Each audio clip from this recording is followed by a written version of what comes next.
Hi, boys and girls. Today's lesson is all about making sure that your personal narrative has an emotional hook.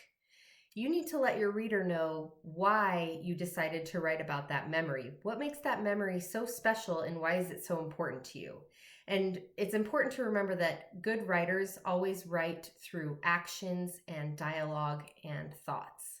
So, what I want you to do is pause this video and watch the story below, My Rotten Red-Headed Older Brother.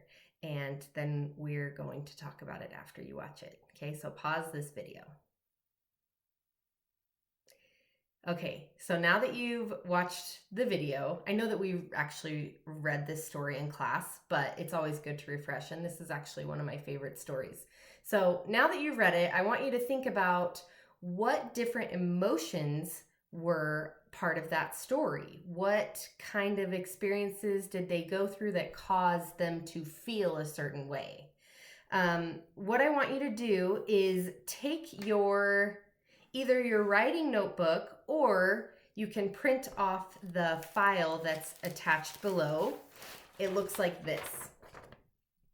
Up here at the top it says emotional hooks, and we're going to talk about some examples of emotional hooks and non-examples. So it's funny because I was kind of thinking about stories that make Mrs. Edwards cry, and those are all stories that have emotional hooks. So we're going to kind of fill out our list together. We'll do 1 through 5 together, but I want you to come up with 6 and 7 all on your own. So what I did is I just printed off I didn't print it. Sorry. I wrote it in my notebook. I wrote emotional hook at the top, and then I started with example 1. Don't fill out the numbers because you might write more lines than you think you need. So start with number 1. And I was looking back at the story, Mama Had a Dancing Heart, and I was trying to think, what's the emotional hook that she uses to write that story? And the emotional hook she used was her mother's heart. Like, if you think about your mother's heart and you write about it, that's going to be something that brings up emotions for a lot of people. The second story was Fireflies, if you remember back from last week. And the emotional hook there, I think for me, it didn't get emotional until the ending. Well, there was some emotions throughout, but at the very end, I felt like the emotional hook was living creatures and their beauty. So I wrote that for number 2. I don't want you to peek ahead, but number 1, her mother's heart. And then I wrote number 2, living creatures and their beauty. For number 3, I was thinking about The Relatives Came. And that's, for me, it wasn't a super emotional story, but you could it could be if you think about it. And for that story, I wrote quality time spent with family, because a lot of emotions can come up from quality time spent together. Number 4, I was thinking back to Salt Hands from Monday's lesson, and I think it kind of is like number 2, like living creatures and their beauty, but I changed up the words a little bit and I wrote amazing animals. So you can write that down too. And at any point, if you feel like I'm going too fast and you can't write it down fast enough, that's the beauty of this. You can just click pause on the video and pause it for a minute. So number 5, I was thinking the lesson from today, it was all about siblings, and there was a lot of emotions there. They were not super nice to each other, and they fought all the time, and they were annoyed with each other.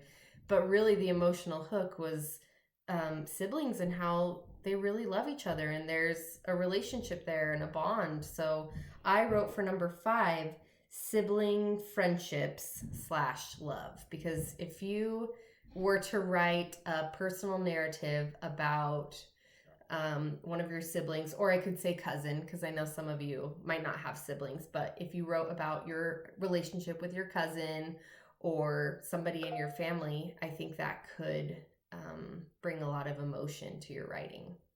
So I want you to pause this video and fill out 6 and 7 on your own. So think of some examples of things that a story could be about that causes emotion. And like I said before, just think of like what stories make me cry. Pretty much all of them. No, I'm just kidding. But really, like something that is emotional. And I want you to fill out 6 and 7 on your own. So hit pause and do that for me.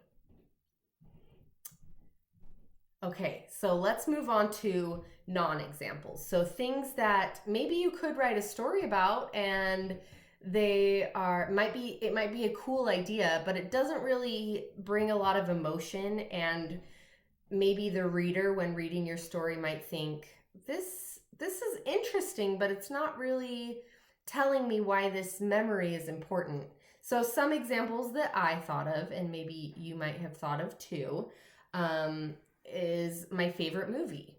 Like, that's great that you have a favorite movie, and maybe, we might agree on that movie. I might like it too, but I don't think that really counts as like a personal narrative to write out your favorite movie and what happened in the movie and why it was your favorite movie. That's not really what we're trying to do here. So for number 1 on non-examples, I wrote my favorite movie because I don't really feel like that's part of this.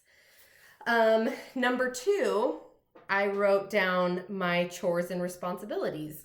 You might be able to make a personal narrative out of this topic, but I just don't know that it is like an emotional hook to say every day I wake up and I make my bed. After I make my bed, I make sure that my room is clean. Like, okay, that's part of your life, and sure, we could write a story about that, but it's not really an emotional hook to list your chores and responsibilities. So I put that as a non-example.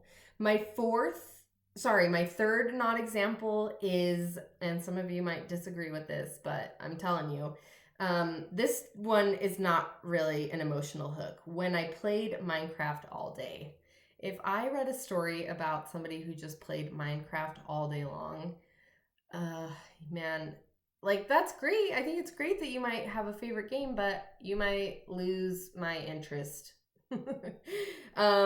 So maybe don't write about like your favorite video game and playing it all day long. Number 4, I wrote down information about tigers. So if you know a lot about a certain topic and you're like, oh, I'm going to write a personal narrative about tigers because I know so much about tigers, that's really cool, but it doesn't really count as a personal narrative, and it doesn't have an emotional hook. It's more of an informational text, isn't it? And then number 5, I wrote down tricks that I can do on a trampoline. So while that's great and cool, and if you really tried, I think you might be able to write in a story about a trick or a moment on the trampoline and like have an emotional hook. But just listing the tricks that you can do on a trampoline, I think, is more of a non-example. So that's what I wrote for number 5, the tricks I can do on the trampoline. And so now I want you to make sure that you have 6 written down.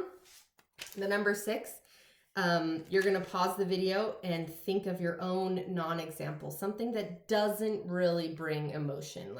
And it doesn't have to be a story that you wrote. It's just something that comes to your mind, that a topic that is not really a good choice. And then fill in number 7 as well. So you're going to think of those last 2 all on your own.